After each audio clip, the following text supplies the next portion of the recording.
यह main road थोप आब यह वन बोजै यह सड़क कन मेन होल कन ड्रेनेज यह कस बलाय युथै रोद पेवान मामूली रोद पे तो ड्रेन गसान फुल और अम पे वहम गसान दिलस मज पद कि शायद इत पे जन 2014 में सहलाब आए तिसे हालात बे बासान कि शायद बे मा यह फ्लड मा गस बे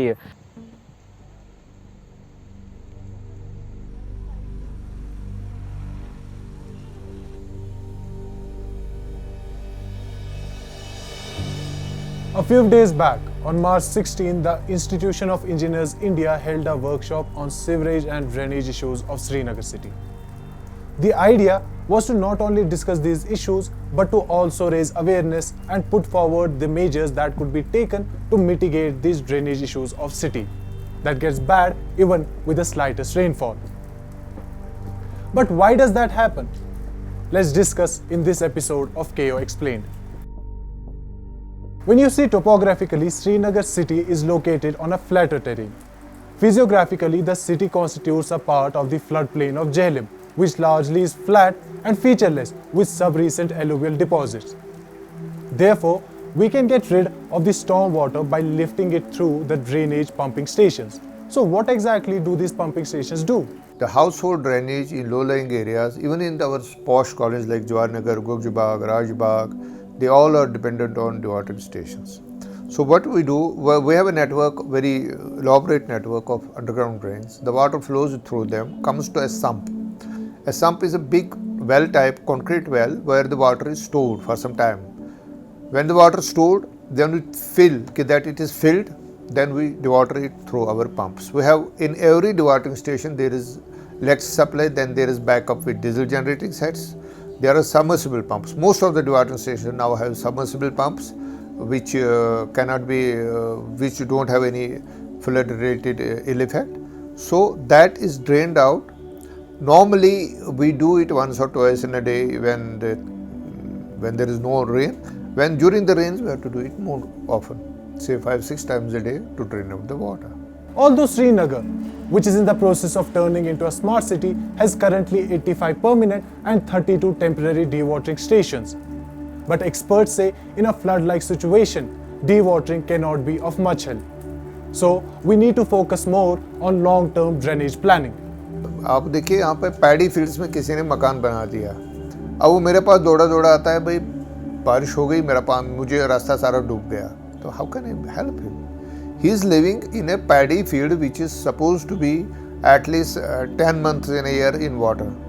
Now he is living there, he has small कोई छोटी रोड बना ली, वहाँ चला गया वो. Now for that person, I have to उसके दाएं बाएं जितनी 100 कनाल, 50 कनाल, 60 कनाल है, that I have to dewater. And this is happening rarely. Another issue is the unplanned urbanization and encroachments, especially in the low-lying areas, leading to land transformation. One of the most suitable examples of which would be the Rakhe Gandaksha, which once was a wetland and is presently Bimina and Khomani Chowk. The area under this marsh was 494.5 hectares in the year 1971, and up to the year 2008, it was completely transformed into other land uses. So besides losing wetlands, another issue is the inherent drainage problems of these areas and lands. Unplanned urbanization is one of the main contributing factors. We have a tradition of here horizontal growth, horizontal development. That's everybody wants a small piece of land, a lawn, and then a house. See, outside cities we have vertical growth. That means in a building you can accommodate say 100 people on a plot of say 1 canal. Here it is reverse. We hardly accommodate 5-6 people in 1 canal. So that has put tremendous pressure on the land because we don't have land. Then we have the inadequate segregation between drainage and sewage systems. While drains are meant to run storm water which comes through rainfall and excess water, sewers are meant to carry out wastewater.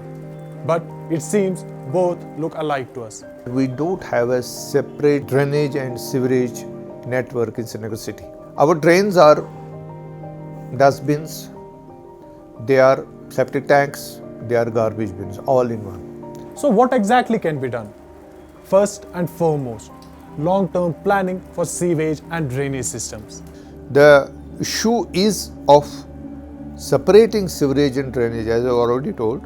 Unless and until that is done, you cannot expect water bodies to be pollution free. We should stop using drains as garbage bins or dustbins. The existing drainage system network is in need of immediate and very extensive cleaning, maintenance. Because of this low, very flat gradient, there is lot of siltation and lot of debris in the drains which needs to be cleaned. Last and the most important thing is to instill civic responsibilities among the public. Biggest issue is lack of public civic sense. The best thing people can do, they can stop throwing every damn thing into drains.